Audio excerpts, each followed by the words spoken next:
The fact that we're going into another day gives you optimism, and I ask you that knowing that Hamas is not even at the table. Thanks so much for having me. Certainly, it gives me a little more optimism. Obviously, they felt like the progress was enough from today to warrant a second day.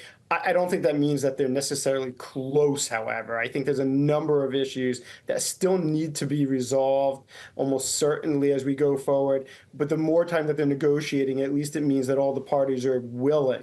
Hamas may not be at the table, but the reality was they were never going to be in the same room with the Israelis anyways. They weren't the last set of negotiations either when Hania, the former Hamas leader who was killed recently, was still alive. So I think there's reason for optimism as long as they have another day of negotiations all the way going forward.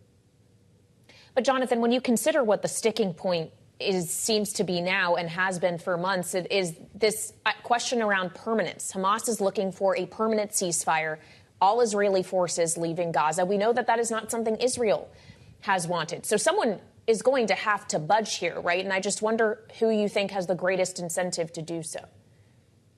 It's a great question. I mean, the real problem is they both have incentives to do so. On the Israeli side, Netanyahu has said that he wants complete destruction of Hamas. There's obviously a lot of skepticism, including within the Israeli military, security, intel, diplomatic establishment. That's even possible. It's become a bit of whack-a-mole, frankly, and we've had really diminishing marginal returns now as we go forward. So there's a real question that Israel wants to be able to get the hostages back. That can't happen without a meaningful ceasefire. For Hamas, they're also struggling. We know from reports that Hamas is almost certainly short of weapons, that Hamas fighters who had a separate amount of food and water almost certainly are struggling to have enough of that for their fighters, for their terrorist operatives. And so it's going to be a real question of, can you somehow bridge the gaps? The plan was a temporary ceasefire first and hope that it moved to a permanent ceasefire. I think that's still the basis of the plan. We'll see whether it's enough, though, obviously, in the coming days. Well, here we are, Jonathan, 2 weeks after Iran vowed to retaliate for the killing of the political leader of Hamas in Tehran. And Israel waits. Evelyn Farkas talked to us about this, the executive director of the McCain Institute at Arizona State University, talking about negotiations here, even as Iran waits for its moment. Here's what she said. Every day that we have the Iranians poised to make an attack is a day where the risk of real escalation and all-out war, a full, multiple front war in Israel increases. We're at a very dangerous moment in time, and negotiations, as you know, appear stalled.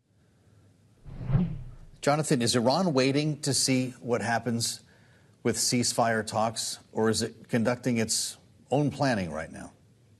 I think it's doing both. I do think that they probably are waiting. There was a lot of warnings jointly from the U.S., from the U.K., from Germany, from France, from other allies that Iran really needs to reconsider whether it's going to have a strike like it did in April or something larger, that if they do, it could lead to a huge problem for the Iranian regime, including destruction of the government, of the economy. And we know that Iran has always prioritized its own internal stability and regime survival above everything else.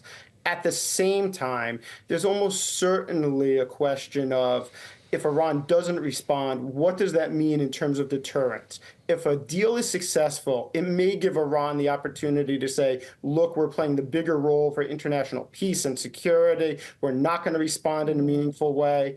But that doesn't mean you couldn't have other types of responses. It doesn't mean Hezbollah, which also lost a senior commander, wouldn't respond. Yeah. I think there's a split in the Iranian thinking internally and among their proxies. Well, to that exact point, Jonathan, are we sure what Iran says goes for Hezbollah and the other proxies? Even if Iran itself said, OK, we're not going to launch anything from within our borders, does that guarantee that no one else will? No, it absolutely doesn't.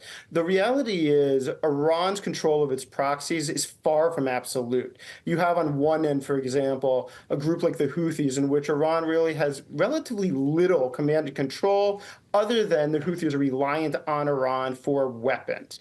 You've got Hezbollah somewhat in the middle, which is going to make its own political calculus, has been part of the Lebanese government for years, but it too is going to make its own calculus, even though it is more deferential to Iran than say, the Houthis.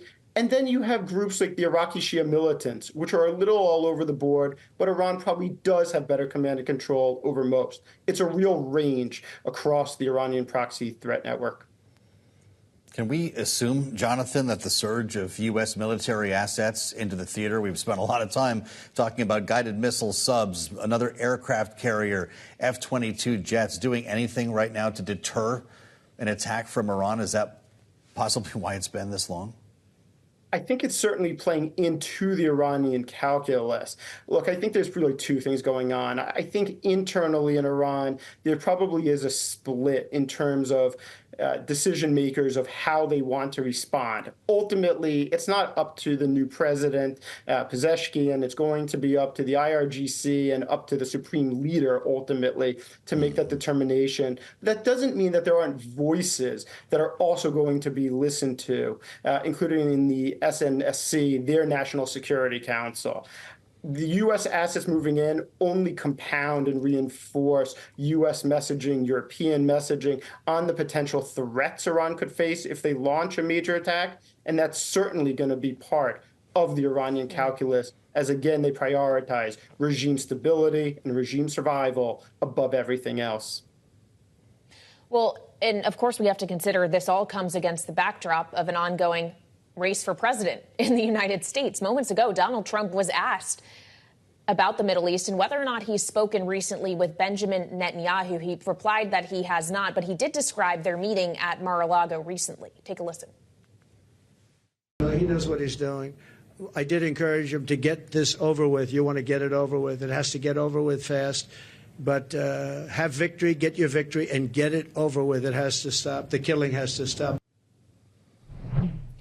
But as he says, get it over with fast, Jonathan, do you think for Netanyahu, or frankly for Iran for that matter, the decision-making here is influenced by the knowledge that there's no guarantee that they will have a Trump president in January or a Harris president? They just know it won't be President Biden. Does that change the thinking here at all?